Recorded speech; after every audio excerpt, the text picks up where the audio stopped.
There we go. Excellent.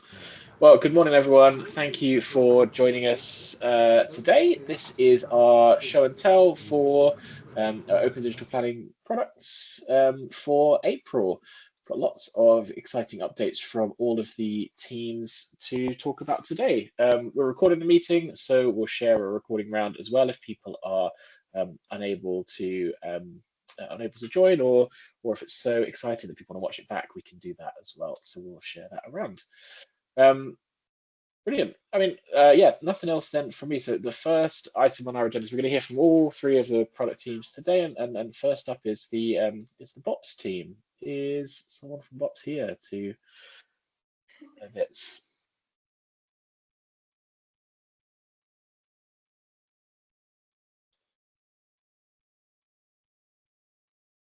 Hi, yes, it's me starting first. Morning, Amy. Okay, over to you. Morning. Thank you. Shall I share the slide deck? Yeah, if you're happy to.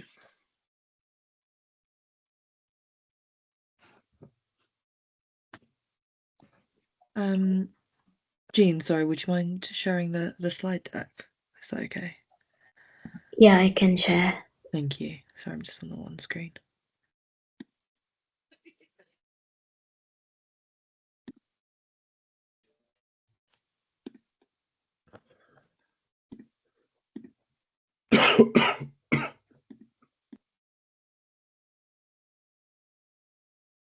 Thank you. Okay, hi everyone. I'm Amy. I'm from Camden Council, and I'm the product owner. I'm leading on pre-applications in BOPS. So I'm going to be introducing a new service that we've built in BOPS. It's the householder pre-applications. So just to give a bit of context, what is a pre-application? It's a pre-application is the process that gives applicants early planning advice before submitting a formal planning application. So we saw this as an opportunity for BOPS to offer a valuable new service for local authorities. So why did we build pre-applications in BOPS? We'll talk about some of the benefits of pre-applications for local authorities. So pre-app benefits local authorities by generating revenue, improving the quality of planning applications submitted, and front-loading a lot of the work done by a planning officer at the planning application stage. It also gives councils control over timelines and customer expectations. So we took a data not documents approach whilst building pre-apps in BOPS, meaning that all information is stored as structured data within the system. So this allows future linking between applications and also streamlines case management and reporting. By building on existing design patterns and features that we've already built within BOPS, we've been able to deliver the pre-app service quickly and efficiently, allowing us to focus on building tasks that are more specific and relevant for just pre-apps. This also benefits planners as it fits into a system that they've already used and are familiar with. Now I'm going to pass over to Jean. Hi, do you hear me? Yeah, all yes. good. Yes. Yeah, thank you, Amy. Hi, everyone. I'm Jean. I'm a designer and researcher for BOPS. So I'm going to talk about the problem that we found currently based on conversation with a number of local authorities. So we identified the following common pain points they are experiencing with the pre-apps. Firstly, the process of pre-application is slow and often done manually. Secondly, the final report is inconsistent because not only does each council approach it differently, but planning officers also process applications and give advice in different ways. Lastly, final report is in PDF format, so planners need to provide an advice in the Word document. The information is stored in a document format, which make it difficult to transfer data to submit an application. Here are what we did in the design process. So the BOPS design team worked closely with planning officers from several local councils including Camden, Medway, Gloucester, Barnet, and Doncaster, to shape the pre-application journey. Together, we mapped out the user journey, we defined the user needs, and held sketching sessions to rethink the final report. By using all these insights gathered from planning officers, we created a prototype of the report for testing with applicants who are both residents and agents from Camden and Lambeth. Some of the key insights we found from the research with planning officers are there are lack of understanding between planners and applicants, because the applicant doesn't fully understand an advice from planning officers, and it wasn't clear what they have to do next. The pre-application information is kept private, but needs to be available to external consultees. So currently, from councils process it manually by sending information via email to consultees. And the third one is the outcome of the report is unclear for applicants, and they are not sure how to progress an application. So there are some other insights from the user testing of the pre-app report that we found as well. The first one is participants found that the format of the report more structured than the report that they have received before. But they wanted a clear, actionable advice on how to gain planning permission.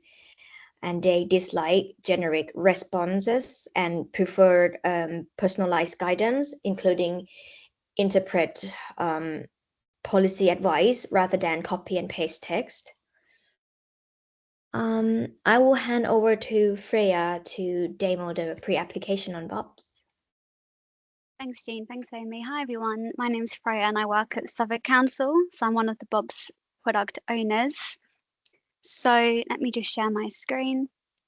So for this short demo, I'm just going to focus on the assessment part of the pre-application service that we've built. So people that have seen BOPS before, you'll recognise we followed the same format of having the task list with all the information that the officer will need up at the top, and then coming through to this task list so that officers know exactly what they need to do to assess this pre-application. So to start off with, officers are invited to check the application details and history, and then they've got a space to enter in any information about a site visit or a meeting that they might have completed as part of the pre-application service. But this main section here allows plan officers to add planning considerations and advice. So this sort of forms the bulk of the report. So I've already started to add things for this case. So as it's a householder, we have the areas that you typically expect, such as amenity and design. So officers can choose from a preset list of consideration areas and policies before they enter in their more detailed advice, and they can also select whether each element of the proposal is acceptable based around that consideration, or they can select if it needs changes or if it is very unlikely to be granted permission if it was to come through to full planning. So I'll just add a new consideration here to show you what that looks like. So firstly, you select the policy area. So in this case, we've only added several because it is just for householders, but you can imagine if we were to move on to minors, that list would be quite a lot longer. And then once I've added that, I can simply go ahead and add my advice. So I can put in a particular element of the proposal. So for example, say this was a householder pre-application for a roof extension. I can put that in as one of the sections. And then this section here allows me to select the relevant policy. There we go. So you can see quite a few of the local plan policies here have been added to the system. So let's say, for example, I went for, let's go for a London plan one instead. So I can go for a London plan policy. I can say whether it complies and these changes or doesn't comply. And then we have this rich text free box where I can type in whatever text I want to. And you can also attach files. You can format this with bullet points, for example, add links. It's a lot more interactive than just sort of a plain text box. So once I've saved that advice, whoops, I didn't actually select. Yeah, there you go. So now I can save that.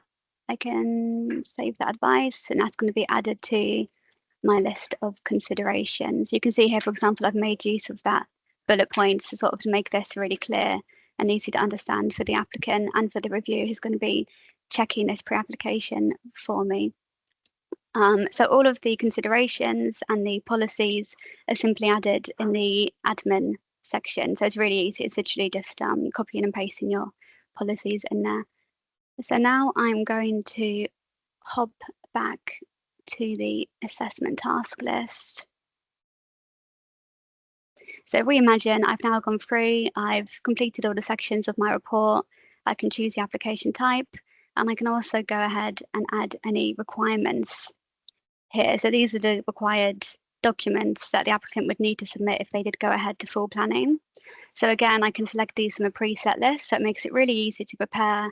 It makes it very consistent for the applicant and very consistent for officers across the council. And again, you just add that in at the admin section of BOPS. So I'm just going to add one here. Again, because we've just built pre-apps, we haven't actually added many to the document list yet, but I'll just add on a BAT survey just to show you what it would look like. Very simple, that's added on. And then I can simply save that and mark it as complete. So I'm now going to jump ahead and show you what it would look like once the applicant actually receives that email. So let me just drag my inbox up here for you to see. Bear with me, I'm working off 2 screens. Here we go. Yep, so once it has been signed off by the reviewer, this is what the email would look like that comes through to the applicant. So the big difference here is that instead of sending a PDF or a Word doc, which is what most councils currently do using our back office systems, you actually get the interactive live report here. So I'm going to open that up and I'll show you what that looks like.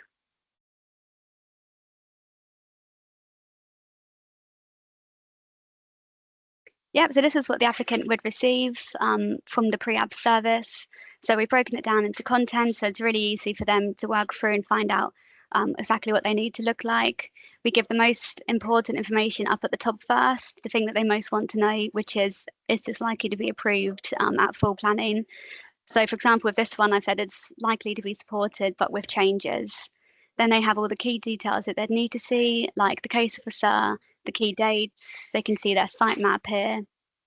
But going through, the section that I want to show you here is this planning and considerations and advice section. So that's the section that I was just showing you within BOPS, and this is what the applicant is actually shown. So as you can see, it's really clear, really easy to understand, and it's really consistent in how it's presented to them. So we've explained what each of the different statuses mean, so supported, need changes, or does not comply. We've explained what that means to the applicant. We've broken it down into a table of each consideration, the element of the proposal that it relates to and the status, and then we give them the more detailed feedback here. So this basically forms the sort of bulk assessment part of the report. And then finally, I've given them my summary here. So throughout the whole service, the focus has been on how can we present the information that the applicant needs to see in the most consistent, clear way. And that makes it easier for them to understand the outcome of the service that they've come to us for, but also makes it easier when officers are then going back. It could be a year or two from now, the person applies for planning. It's really easy for officers across BOPS to know exactly where to look for information within different reports, including the pre-app report. And then at the end of the report, we also have this little call to action. So we have the next steps. So again, clear guidance for the applicant on what to do next, which is down here. Clear guidance on what to do next. So what they need to do then to go ahead and get a full planning. And then this is that required documents list. So you remember on the officer side, I'm just selecting the actual document type, but then the applicant is also given basically the information that you'd expect within your validation list. They're shown here. So again, it just makes it easier for them to know what to do next. So then one final feature I'm going to show you is the secure link that we use to make it easier to do consultation. So I'm just going to hop over to a different application for us to look at.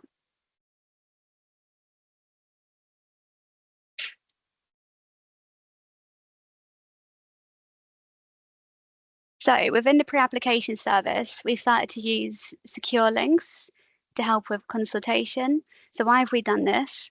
So because pre-apps are not typically added to a public register, it can be really difficult for councils to share details and documents of consultees about the application in order to get their feedback. So typically you might need a consultee, for example, to log into the system to be able to get access to the information that they need to give their comments.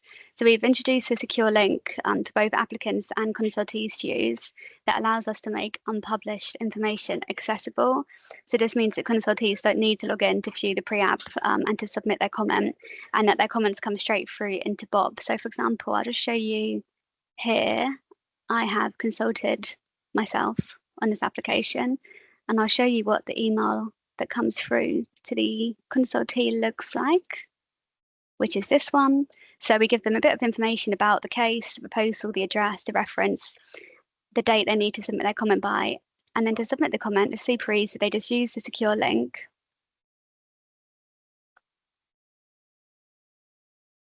When that opens, they can see just the key details again. So site location, a description, documents would be shown here. I'm having a slight issue with this particular case, but you would normally get the list of documents shown here, case officer address, and then they can simply provide their response here, which I've already done. So I put that I approve of this, and I put an example reason. And if I just go back into BOPS, then you'll be able to see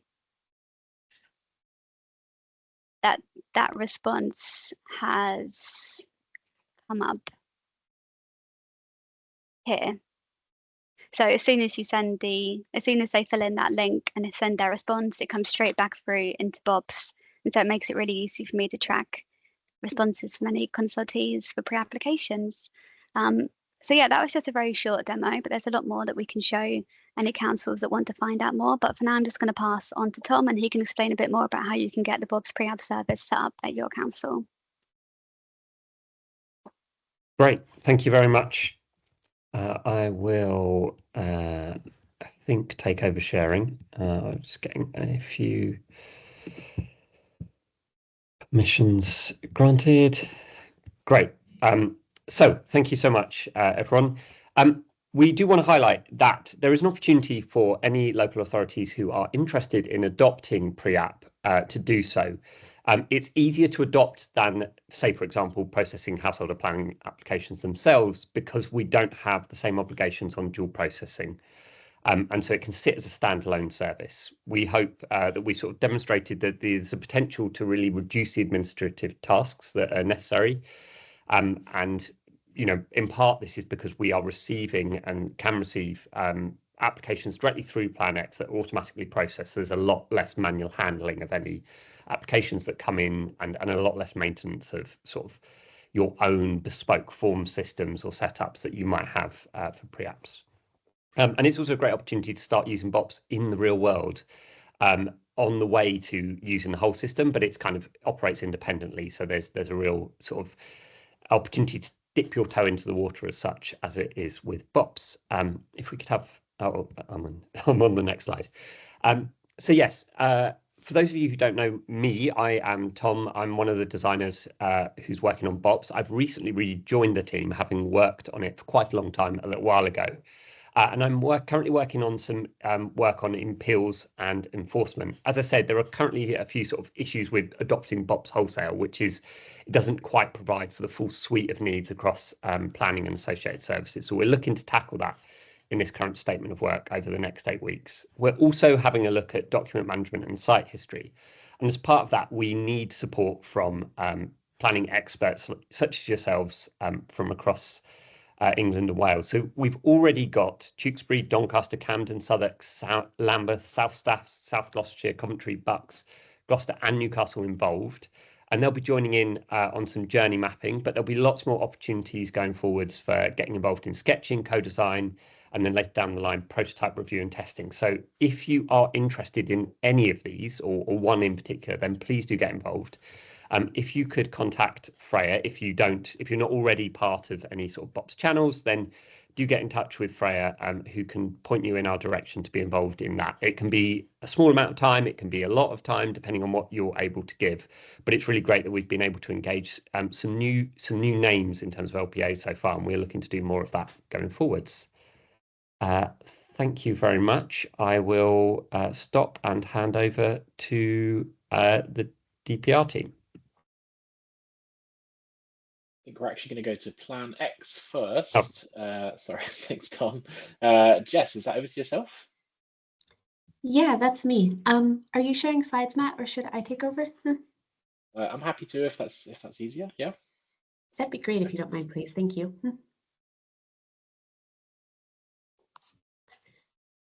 I'm Jess. I work at Open Systems Lab on Plan X for anyone who doesn't know me. We have a few exciting things to get through today, so I'll jump right into it. First, I'll share a bit about how we've been sort of enhancing the publishing process in Plan X. So next slide, please.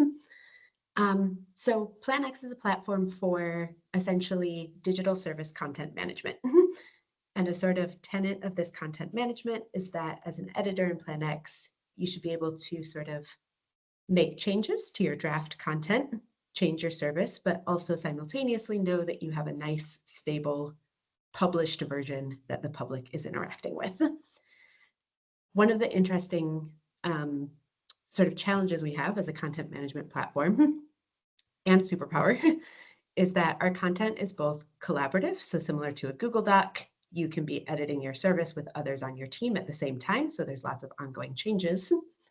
And there's also this concept of being able to federate content or sort of nest content that someone else maintains. Maybe that person is in a different council or sort of like national planning expert rather than a local content. And you can sort of nest content inside of other content. So this means that when it comes time to publish, there's a few levels of changes you need to be able to understand and review. And yeah, as an editor, it's really important to make this sort of as clear and straightforward as possible so that there's confidence publishing. And with Plan X, we're really interested in publishing being something that is easy to do as frequently as possible, both because planning legislation changes fairly often, but also because there's regular live feedback coming into Plan X services all the time right now, and we want you to feel confident making simple changes too and publishing those, like changing the wording of a question that someone reported was unclear. All services, when you're editing, sort of have this little handy history timeline that explains changes to you. But when it comes to publishing, we want to think more at sort of a higher level of how do we summarize what has changed rather than individual edits day to day. So next slide, please. To do this, we've sort of introduced what we're sort of calling like a 3-step process for publishing. The first step being review, the second being test, the third being sort of click publish and go live. During the review step, this includes a few things. Plan X does what we call validation checks, and this is sort of an automatic scan of your content changes to make sure that changes you have made will not break any integrations you have set up.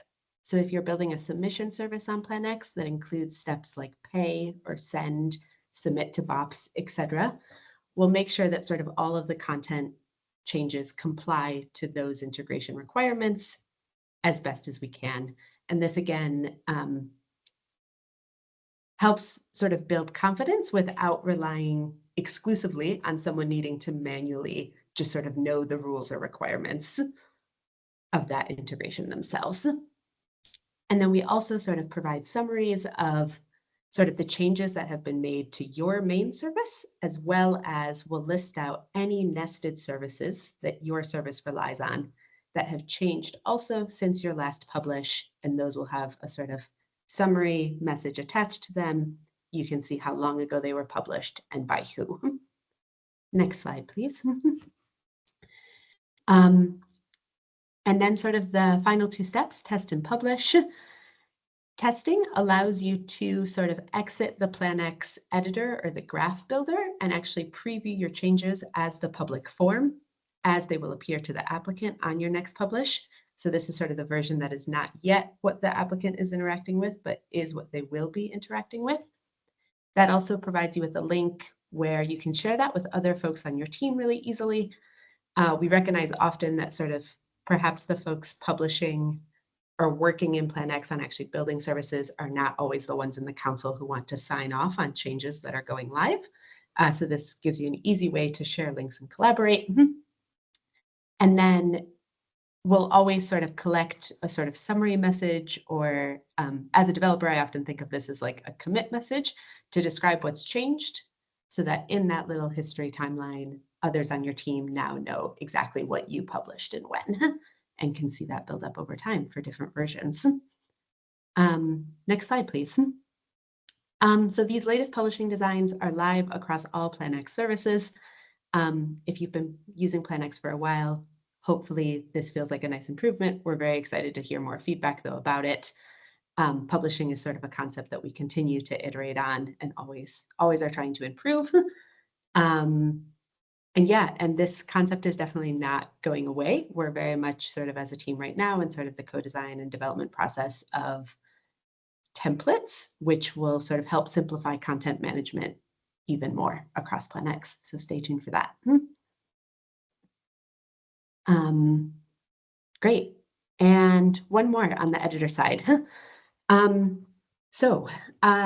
Next slide, please. There are more and more scenarios across PlanX right now where we are, councils want to set additional fees on top of an application fee for their application. So these scenarios include pre-apps, which we've already been talking about this morning, which as a discretionary application can actually be VAT chargeable, unlike a statutory planning application fee. So we want an easy way to calculate that and do it consistently. A PlanX service charge. Some councils will be introducing this. Some councils offer what they call sort of fast track services, which is for an extra amount. An applicant can opt in to perhaps having their application process faster, something like this. That again is a sort of discretionary amount, is something that we want a clear way of sort of defining what are the criteria for tacking that on to the application fee, and when it is tacked on, to make sure that VAT is calculated correctly on just that fast-tracked amount, and for instance, not the statutory base application fee. Some councils, so PlanX is integrated with GovUK Pay. Some councils are also exploring how to possibly put the Stripe payment processing fees that they incur through GovPay to applicants, rather than sort of absorbing that cost. So all of these are interesting, tricky scenarios. The PlanX editor already includes what we call a calculate component, which is completely capable of sort of supporting formulas to do all these maths yourself. But that's both tedious and quite inconsistent, and we don't want to leave that necessarily to every council feeling responsible for sort of calculating the same thing over and over, and then possibly ending up with slightly different methodologies of doing that make it harder to show applicants consistent fee breakdowns and audibility of how their fee was calculated. So we are introducing what we're calling sort of a set fees component. And this sits alongside, it complements the existing calculate component, which is still very flexible. But this is an option that sort of makes sort of some of these extra things like a one-click on, basically, which we really like for editors, and kind of limiting that learning curve of the editor if you're new to it and want to interact with just sort of like a quicker thing. So yeah, this sort of makes setting extra fees as straightforward as possible. We're handling all the maths for you in the background here. So there's sort of no question of like, oh wait, to calculate VAT, do I need to multiply by 0.2 or 1.2? That's all taken care of. And it ensures that we're outputting stable data values for GovPay metadata and fee breakdowns. Next slide, please. So an example of just like very quickly what this can sort of look like and output. So this is a little snippet of a PlanX graph on the left. This green highlight, we're pretending that a user has sort of opted into a fast track. We're going through a set fee component, which sort of has the fast track toggled on, as well as the PlanX service charge. But this council, this is for, like, this scenario is a statutory application fee. So the application fee itself is not VAT chargeable. And this council is not putting the payment processing fee to the user. So those pieces are still toggled off. We've gone through our little set fee component, and now the applicant arrives at sort of a PlanX pay step, which has this breakdown, which we hope is nice and clear. You can see sort of a statutory application fee, which does not have any VAT applied. You can see an additional fast track fee and a PlanX service charge. Those line items are both VAT chargeable, and then you get sort of your nice clear sum. On sort of the back end, the council also has total flexibility to include any of these sort of line item breakdown amounts in their GovPay metadata. So their internal reconciling with their finance team of payments that they receive from PlanX, they can be really clear and sort of already have the pre-calculated amount of this payment we received, how much of it was VAT, how much of it was maybe the PlanX service charge, etc. Next slide, please. Great, and now I'm passing to Daph.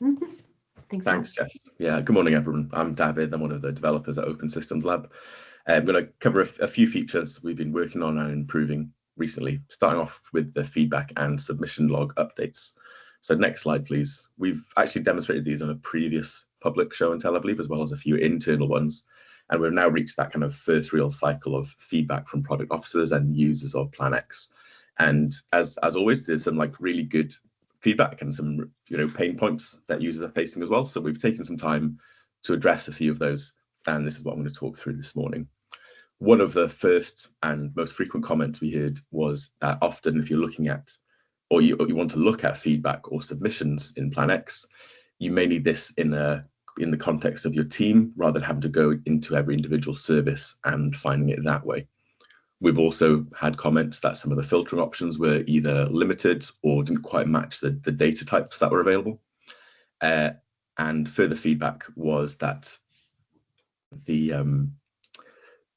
even though the data was displayed in PlanX, people were still reaching for downloading a CSV or using third-party tools to kind of track and manage that feedback. So that's something we're looking to address. And finally, there's a few questions around kind of information and data hierarchy about like what level of detail is shown where.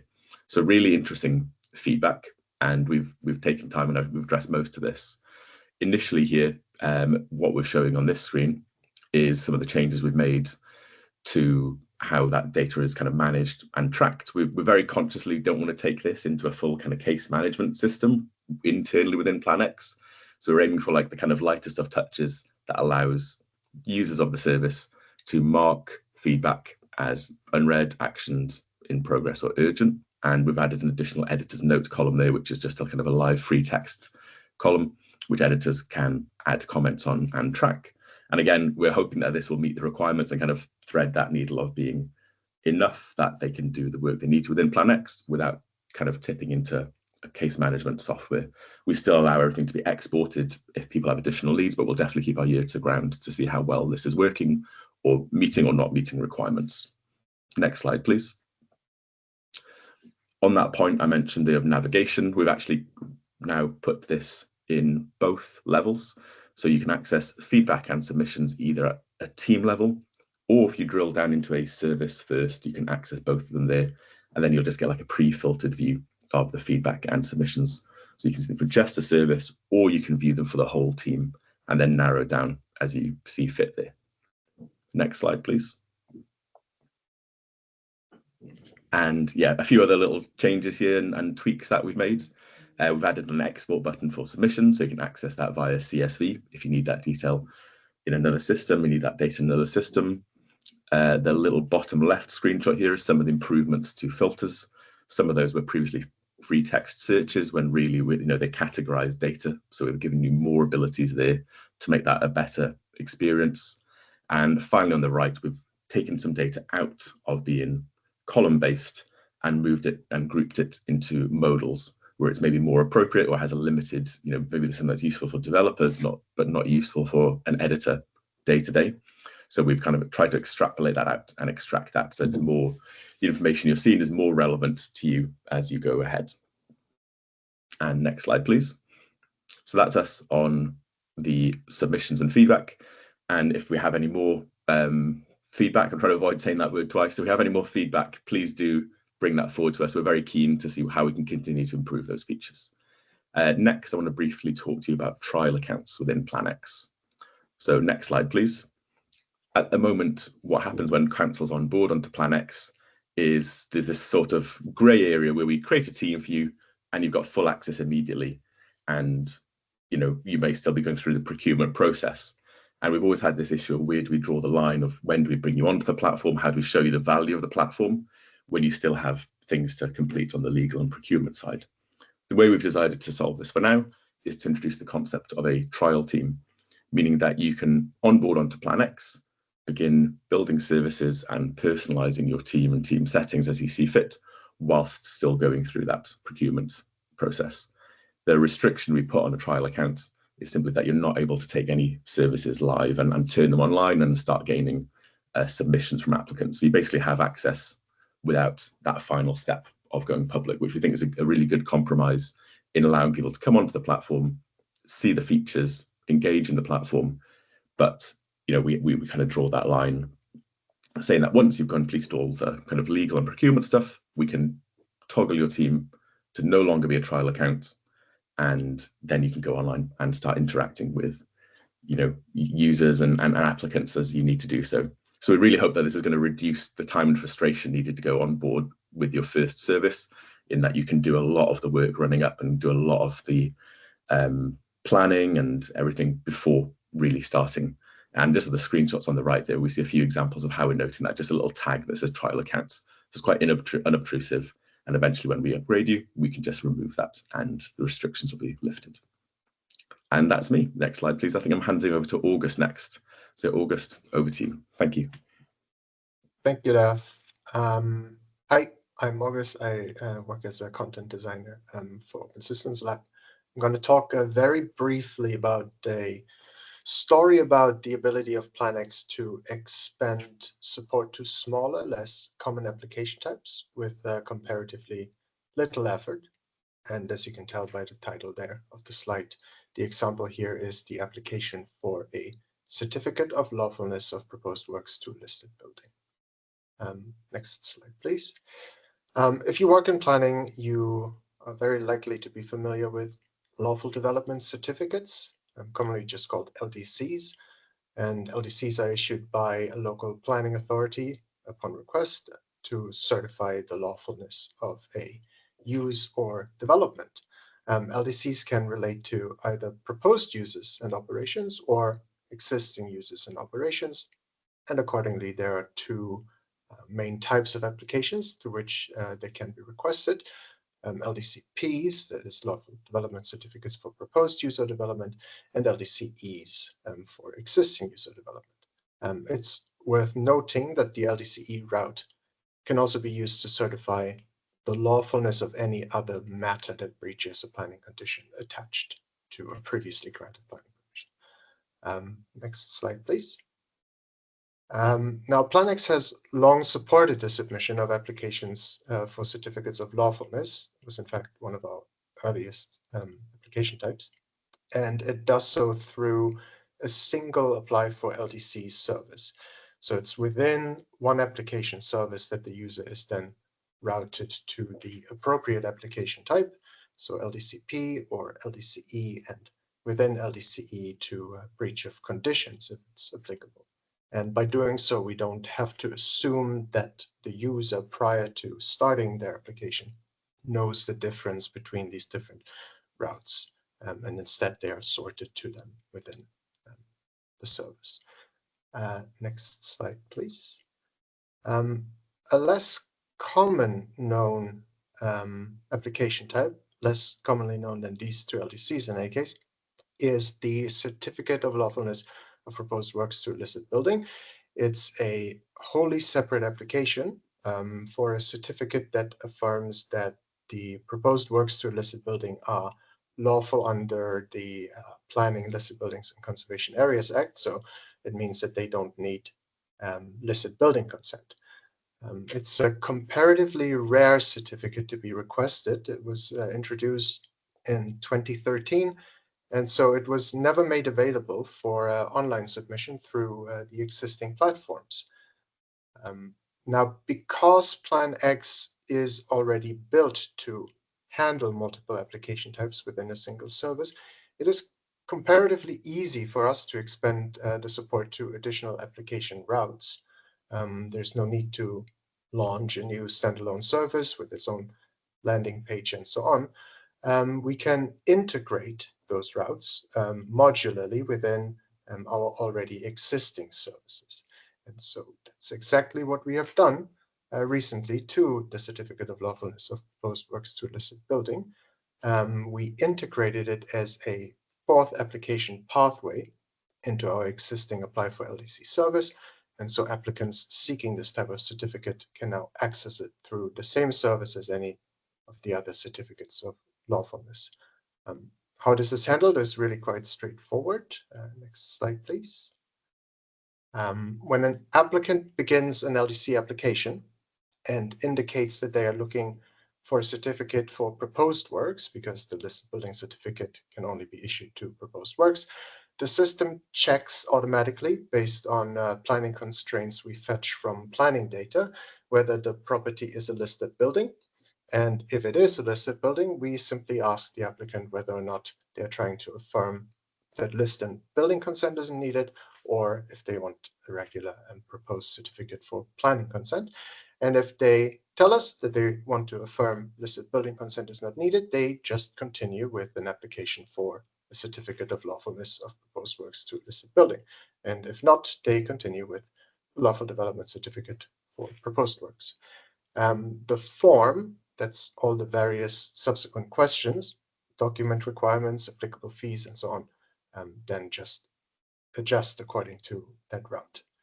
And going back to what Jess mentioned earlier about our form content living in these federated modular parts, we just had to add whatever little unique or additional content was needed for this new listed building route in the LDC service. And so with really rather little work, we can now support a whole new application type for online submissions through Plan X. And if I'm not mistaken, Suffolk Council less than 2 weeks ago received the first ever digitally submitted application of this type. Yep, that's it from me. I think we pass on to DSN DBR. Hello, folks. I am Bobu. I am one of the product designers here on DPR. I'm going to go through some of the updates we've got. First one is that we are doing some testing of physical site notice new designs, which you can see on the screen here. Not too different from some people's, a little bit different from others. I'm trying to work on some kind of consistent design, which will be hopefully useful across the board, and to understand the things that are good about different physical site notices and things that are not so good. This is going up today in Camden. We're going to be doing an A/B testing of their current physical site notice design versus this new one. Both of them are going to be directing users to the digital planning register, and we're going to be assessing how people interact with that via sort of the QR codes that we're using here, identifying which site notice people have interacted with, as well as doing some observation of people's interaction with them. So please don't go looking for it or scanning it, so you might throw off our metrics. But that's going up at the moment. Come on.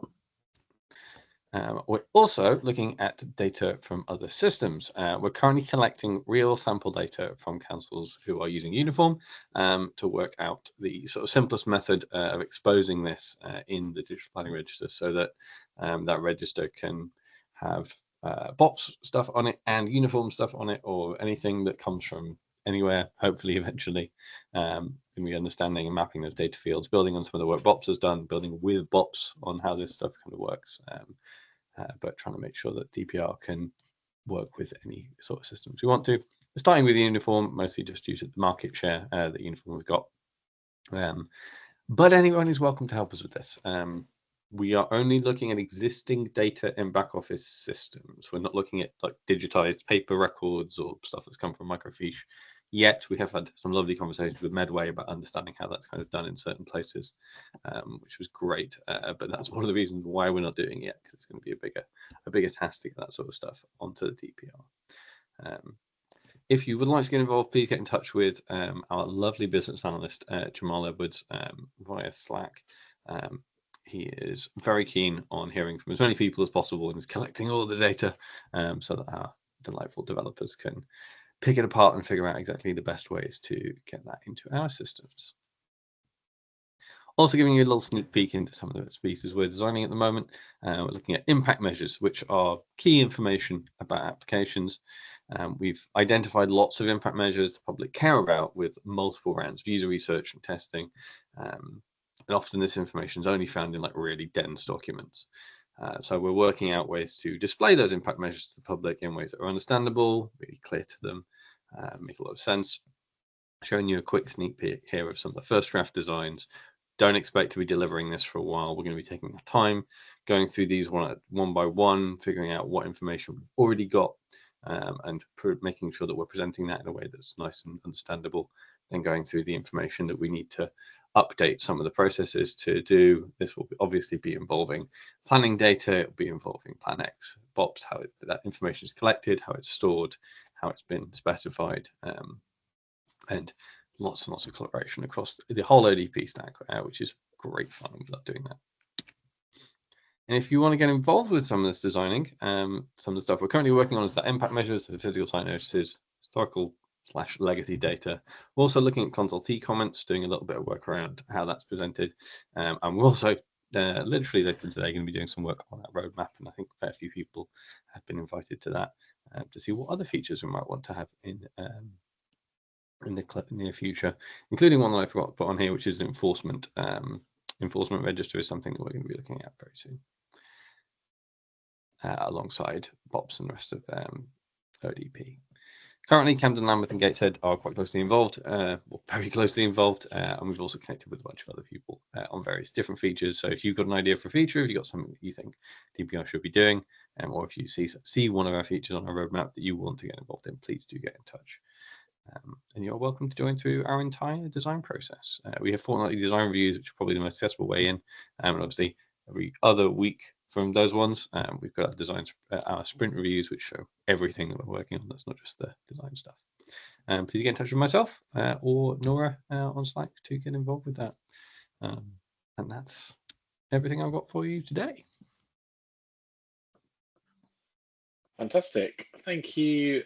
Bobby, thank you everyone that's presented today. It's great to hear sort of all of the exciting updates across the teams. Obviously, we've got lots of opportunities for people to get involved in some of those co-design activities. They are really vital to sort of making these products progress and continue to shine. I think unless we have any questions, we will wrap up there a little bit early. So as I said, we'll share the recording of this session after it's processed through in the next couple of days. And yeah, obviously follow up on Slack if you want to get involved in any of those co-design opportunities, or find out a little bit more, or hear from any of the teams in a bit more detail. They'll all be happy to hear from you. But thank you very much for attending today, and yeah, enjoy the rest of your day, and we'll see you next month. Thank you, Matt. Thanks, Matt. Thanks, everyone. Bye. Thank you. Thanks all. Bye.